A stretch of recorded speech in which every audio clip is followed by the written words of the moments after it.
Hi friends, Onam സീരീസിലെ രണ്ടാമത്തെ വീഡിയോയിലേക്ക് എല്ലാവർക്കും സ്വാഗതം. അപ്പോൾ നമുക്ക് ഉണ്ടാക്കാൻ പോകുന്നത് സദ്യയിലെ പ്രധാനപ്പെട്ട അച്ചാറുകളിൽ ഒന്നായ വെളുത്തുള്ളി അച്ചാറാണ്.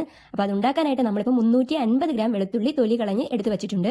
നമ്മൾ ചട്ടി അടുപ്പത്ത് വെച്ച് ചട്ടി ചൂടാകുമ്പോഴേക്കും നമുക്കതിലേക്ക് എണ്ണ ഒഴിച്ചു കൊടുക്കാം. നമ്മൾ നല്ലെണ്ണയാണ് ഒഴിച്ചു കൊടുക്കുന്നത്. 3 ടേബിൾ സ്പൂൺ നല്ലെണ്ണയാണ് ഒഴിച്ചു കൊടുക്കുന്നത്. എണ്ണ ചൂടാകുമ്പോഴേക്കും നമുക്കതിലേക്ക് കടുകും കൂടി ചേർത്ത് കൊടുക്കാം. കടുക് എല്ലാം പൊട്ടിക്കഴിയുമ്പോഴേക്കും നമുക്കതിലേക്ക് ഉണക്കമുളകും കൂടി ചേർത്ത് കൊടുക്കാം. കൂടെ തന്നെ നമുക്കതിലേക്ക് കറിവേപ്പിലയും കൂടി ചേർത്ത് കൊടുക്കാം.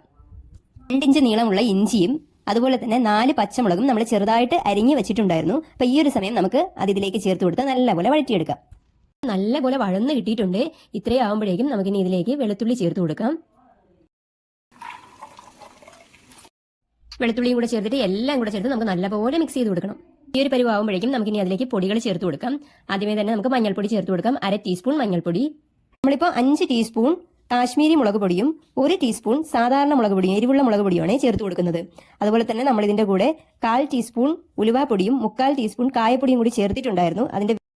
അപ്പോൾ പൊടികളെല്ലാം ചേർത്തിട്ട് നല്ലപോലെ മിക്സ് ചെയ്ത് കൊടുക്കണം. വെള്ളം ഒഴിച്ചു കൊടുക്കാം. നമുക്കൊരു 1/2 കപ്പ് വെള്ളം ഒഴിച്ചു കൊടുക്കാം. വെള്ളവും കൂടെ ഒഴിച്ചു കൊടുത്തിട്ട് നല്ലപോലെ വീണ്ടും മിക്സ് ചെയ്ത് കൊടുക്കണം. ഈ ഒരു സമയം നമുക്കിതിന് ആവശ്യമായിട്ടുള്ള അത്രയും ഉപ്പും കൂടി ചേർത്ത് കൊടുക്കാം. ഇതിലേക്ക് വിനാഗിരിയും കൂടി ചേർത്ത് കൊടുക്കാം. നമ്മളിപ്പോൾ 3 ടേബിൾ സ്പൂൺ വിനാഗിരിയാണ് ചേർത്ത് കൊടുക്കുന്നത്. നമുക്ക് നമ്മുടെ വെളുത്തുള്ളി അച്ചാറൊക്കെ കറക്റ്റ് പരിവായിട്ടുണ്ട്. നമുക്കപ്പോൾ ഈ ഒരു സമയം തീ ഓഫ് ചെയ്ത് കൊടുക്കാം. അപ്പോൾ ഇത്രയേ ഉള്ളൂ, നമ്മുടെ വെളുത്തുള്ളി അച്ചാർ റെഡി.